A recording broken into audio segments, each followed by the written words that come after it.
Hello everyone, my name's Scott with Painted Hills Natural Beef. Today we're going to show you a tenderloin. This is what we're offering on our website. I'm going to show you the way I like to cut it.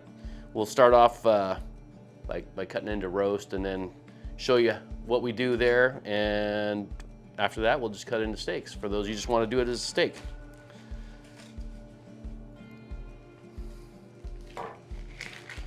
Just break the bag open and bring it over to the sink and drain the bag right over the sink. This is how we start off. It's got a little bit of fat covering there, a little bit on each side we're going to clean up.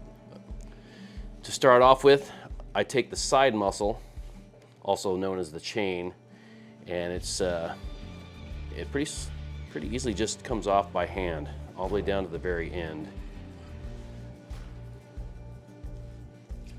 There's nothing wrong with this piece. It just doesn't, when you're cutting this into a roast or steaks, it doesn't do very well as far as holding on to the piece of tenderloin. So we'll take that off and then trim off the fat, pull off what we can first to kind of expose so we can see with our eyes what we're actually working with here. So after you get that side muscle off, you can see where the shape comes in. And after that, we're just going to start trimming some of the fat.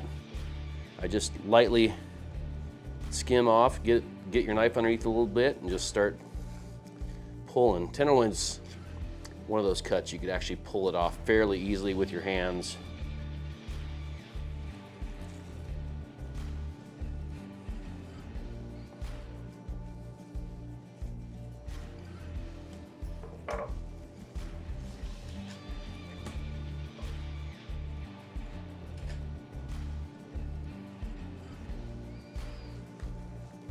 Okay, and then we've got this little membrane on top of the tenderloin here. We're gonna take that off as well.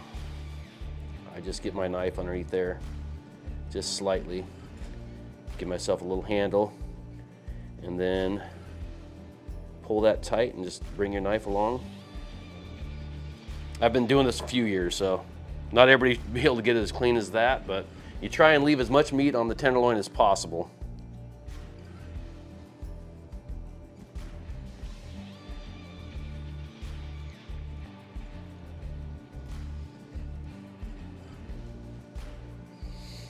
I've seen a lot of different videos of people online doing different techniques as far as cutting the tenderloin.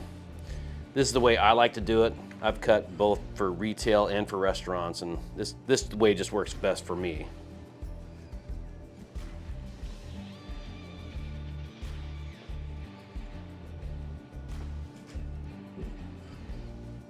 Okay, so we'll just continue to keep taking off some of this fat along the sides.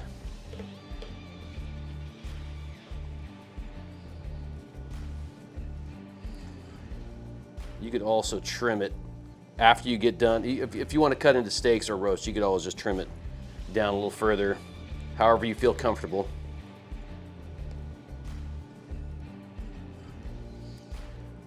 Tenderloin tends to be one of those steaks or roasts that you like to take all the fat off.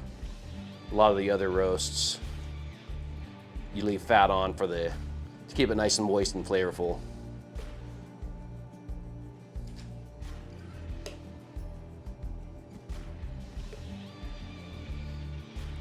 And there's little bits right on here that are actually part of it's called bone felt. And that, if you don't take it off, tends to be a little bit tough.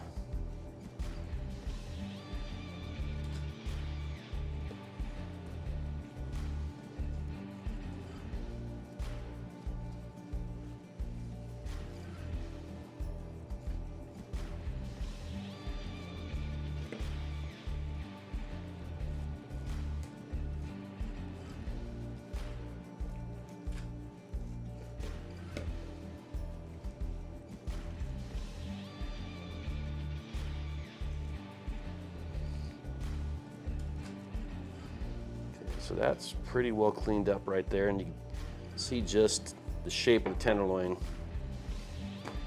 how it's supposed to look right there. Now, as far as roasts go, usually what I'll do is I'll take this tail right here and I could fold that under. I'm gonna take off just a bit of this end over here, and it makes a nice uniform roasts for doing like Chateaubriand. We've done videos of Chateaubriands before, and it turns out really nice. Roast as a whole piece. As far as roasting it goes, I always start off all my roasts hot, like 450 for roughly 10-15 minutes, just to kind of seal in the juice. Then I turn it down to 275 or so and let it cook to about 125 internal temperature.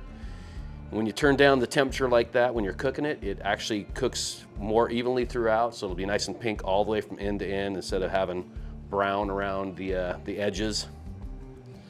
So that would be right there, that would be a nice roast. You could also cut off this end here, which is called the butt end.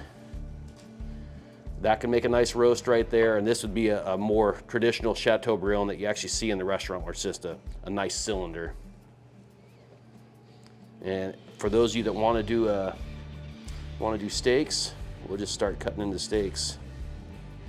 I like to do my steaks roughly 1.5 to 2 inches thick. Tenderloins I always cook to a medium rare. It's just a nicer steak.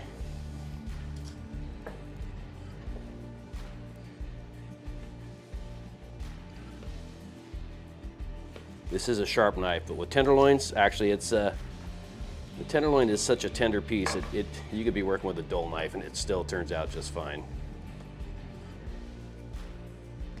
There we are, right there. The tail section, which I folded underneath, you could roast it as the whole section like that, or you could just leave it as a tail section.